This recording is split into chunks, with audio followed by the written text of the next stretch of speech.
Bonjour tout le monde, j'espère que vous allez bien. On se retrouve aujourd'hui pour une vidéo YouTube. Et voilà, donc je lance enfin ma chaîne YouTube. Et puis pour commencer, je vous présente une vidéo toute simple. C'est juste un petit tuto assez rapide de plateau de frais. Comment vous aussi vous pouvez faire de jolis plateaux de frais pour vos événements. Donc là, comme vous pouvez le voir sur la vidéo, je vous montre les découpages de l'ananas. Je les découpe en 4. Je fais de petites entailles et je les ai interverties gauche et droite.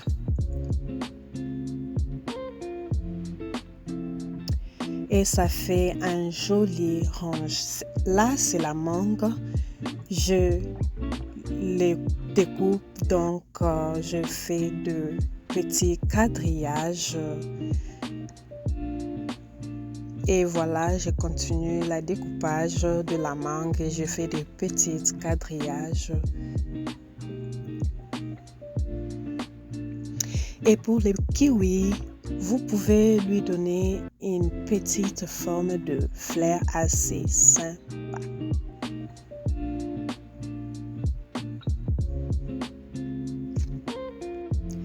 Et voilà, je vous laisse avec la suite de la vidéo.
Et nous voilà à la fin de notre vidéo et si ça vous a plu, n'hésitez pas à vous abonner, à liker, partager et à commenter. Je vous dis à très bientôt pour la prochaine vidéo. Bye!